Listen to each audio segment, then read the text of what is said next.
जय जोहार, मैं हूं तपेश जैन और मेरे साथ में पत्रकारिता में अगर बात की जाए तो एक ऐसे शख्स हैं जो बहुत ही बिना लाग लपेट के और तटस्थता के साथ में पत्रकारिता के मूल्यों के साथ में बात करते हैं, श्री अनिरुद्ध दुबे जी।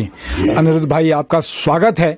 अभी अनिरुद्ध भाई एक सीरीज लिख रहे थे यादों के झरोके से, मुझे पढ़ने का अवसर मिला और मैं ऐसे उनके व्यक्तित्व के ऐसे अनछुए पहलू जो मुझे लगता है कि मैं नहीं जान पाता, उन अनछुए पहलुओं को से रूबरू हुआ कि आप ड्रामा से बहुत पहले से जुड़े हुए हैं। ड्रामा आपका बड़ा प्रिय रहा है।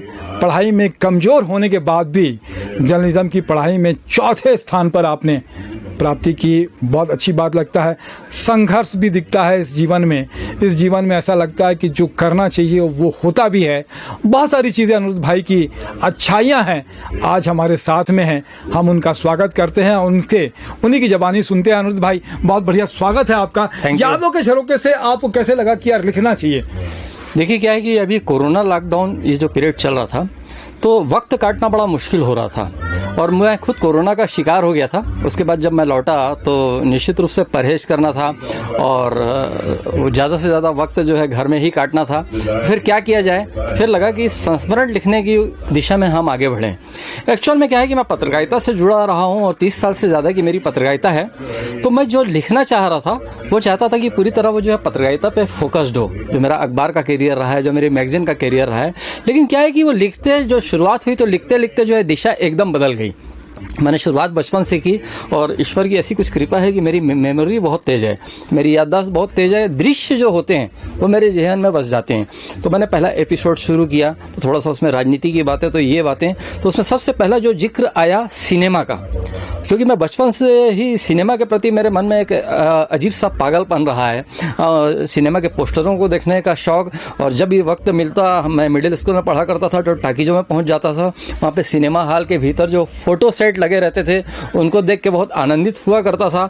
और कई बार तो हम लोगों को गेट कीपर की डांट भी सुननी पड़ती थी, चलो रे भागो यहाँ से, ये क्या देखने आए हो, कैसे घुस गए, इस तरीके का। तो मतलब ये है कि उस समय क्या मान और क्या अपमान, लेकिन फिर भी ये सब चीज़ों को देख कर हम वहाँ पे जाते थे। तो इस तरीके का हुआ। तो जब सिनेमा की बारी आई, कुछ सिनेमा का जिक्र किया मैंने कि बचपन में ऐसा शौकीन था। फिर मैं धीरे धीरे जो है नाटक की तरफ लिखने लग गया। एक्चुअली नाटक मैंने रंगमंच भी किया, मैंने थिएटर भी किया। जो पूर्व के जो मेरे मित्र हैं, जो मेरे यार हैं, वो जानते हैं कि 3-4 साल तक के मैं लगातार कंटिन्यू थिएटर किया। मैं क्या है कि इसी प्रोफेशन में जाना चाहता था कि कुछ अभिनय या कुछ उस क्षेत्र में सिनेमा की दिशा में करूं, रंगमंच की दिशा में करूं। लेकिन कुछ पारिवारिक स्थितियां ऐसी बनी, हालात कुछ ऐसे बने कि मैं सीधे सीधे पत्रकारिता के क्षेत्र में आ गया। और कई मेरे मित्र जो है उसको दुर्घटना भी मानते हैं कि तुम दुर्घटना के शिकार हो गए। लेकिन बहुत अच्छा सफर रहा। मुझे लगता है कि आपने जो पत्रकारिता में शुरू की, हाईवे चैनल से शुरू किया था आपने? जी नहीं, मेरी शुरुआत जो हुई थी महाकौशल से। महाकौशल में एज ए प्रूफ रीडर, और हालांकि क्या है प्रूफ रीडर जो है आजकल तो शब्द भी नहीं चलता, तो उस समय प्रूफ रीडर मतलब बहुत एक छोटी सी चीज मानी जाती थी। लेकिन मुझे शुरुआत ही मानी जाती थी, शुरुआत। लेकिन मतलब बड़ा कई जो है बहुत शिखर पे पहुंच गए लोग, उसको हे दृष्टि से देखा करते थे। लेकिन मुझे लगा कि शुरुआत करनी है तो अपनी भाषा पे अगर कहीं संयम पाना है और कहीं उस पर मतलब पकड़ मजबूत करनी है तो यही काम ठीक रहेगा। और वो उस समय कंप्यूटर भी नहीं आया था, हैंड कंपोजिंग उसमें वहाँ पे हैंड कंपोजिंग था। बाकी अखबारों में तो कंप्यूटर आ गए थे, महाकौशल में हैंड कंपोजिंग की व्यवस्था थी, तो उसी में मैं प्रूफ चेक किया करता था। फिर धीरे धीरे मैंने इंटरव्यू कवर करना शुरू किया वहाँ के लिए। जयशंकर प्रसाद नीरव जी वहाँ पे संपादक हुआ करते थे। हाँ, तो उन्होंने कहा कि ठीक है कि तुम इंटरव्यू वगैरह करो। तो उस समय नुक्कड़ नाटक आता था। नुक्कड़ नाटक उस समय मतलब DD1 का दौर था, दूरदर्शन का दौर था। तो उस समय सोमेश अग्रवाल जो छत्तीसगढ़ के जाने माने अभिनेता हैं, नुक्कड़ में उन्होंने कुंडू मोची की भूमिका निभाई थी। तो मुझे बहुत अच्छे से याद है कि बहुत उस कम उम्र में मैंने उनका इंटरव्यू किया था और भी इंटरव्यू मैंने किए। फिर धीरे धीरे जो यात्रा शनय आगे बढ़ती गई। तो फिर उसके बाद मैंने दैनिक अमर किरण में काम किया, मैंने दैनिक अमृत संदेश में काम किया, दैनिक देशबंधु में काम किया। फिर हाईवे चैनल का बड़ा लंबा सफर रहा, मैं 2.5 साल हाईवे चैनल में संपादक भी रहा। और उसके बाद फिर कुछ ऐसी जो है सिचुएशन क्रिएट हुई, कुछ ऐसा मन में आया कि कुछ अपने अलग किया जाए, अपने स्तर पे कुछ करने की इच्छा हुई। तो मैंने सिनेमा से जुड़ी हुई, जी हाँ, सिनेमा से जुड़ी हुई मिसाल मैगजीन मैंने शुरू की।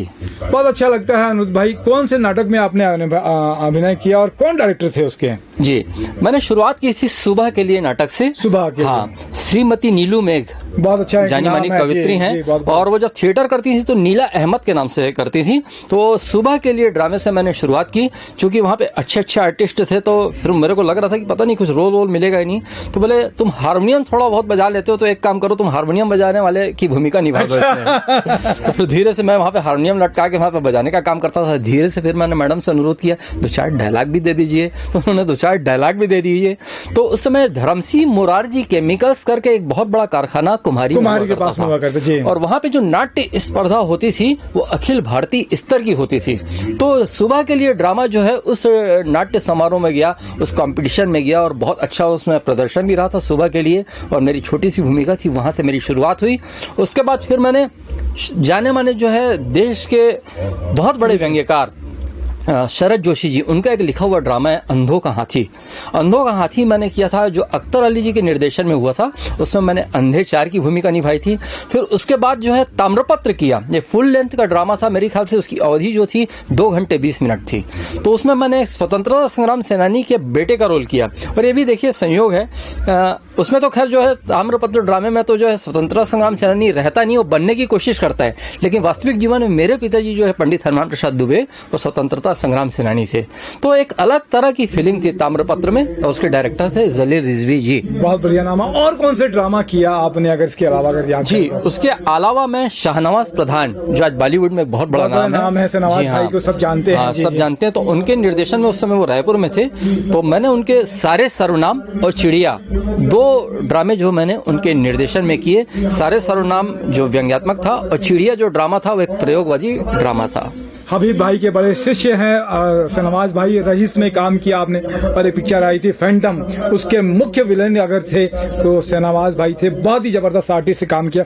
क्या लगता है कि ये ड्रामे का चलन तो अभी अनिरुद्ध भाई दिखता नहीं है? अब सिनेमा आने के बाद में, टीवी आने के बाद में, क्या कहोगे आप? ड्रामा मिस करते हैं हम लोग बहुत ज्यादा। देखिए, जो ड्रामे की जो आप बात कर रहे हैं ना, रायपुर शहर की बात करूं, चूंकि अब तो ये राजधानी है, 20 साल से तो राजधानी के रूप में हम देख रहे हैं।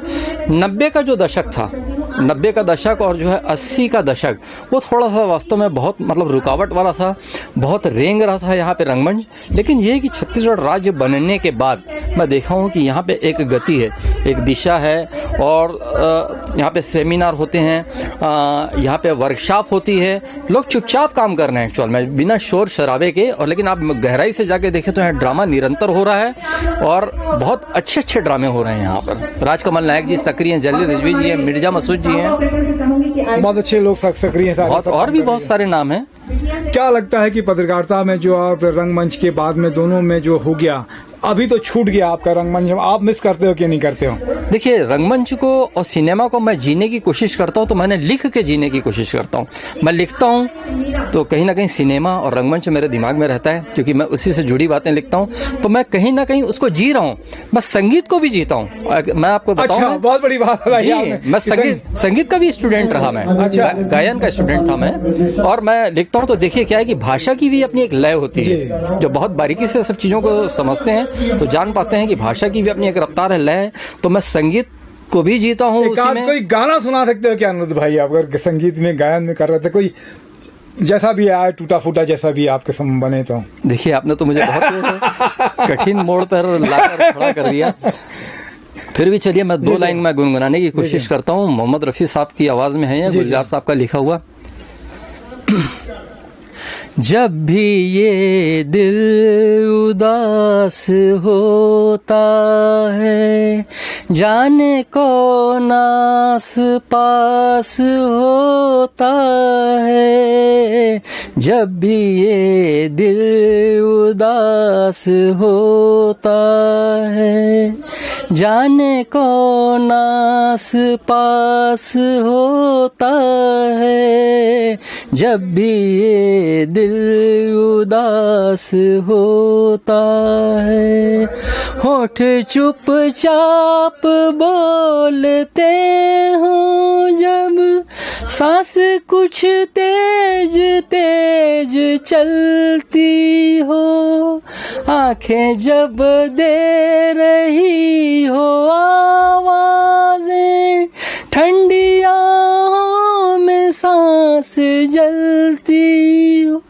बहुत बढ़िया। ठंडी बहुत आहों बढ़िया। में सांस जलती हो। बहुत बढ़िया है अनिरुद्ध भाई, आज आपका समय लिया, आपसे और भी बात करेंगे।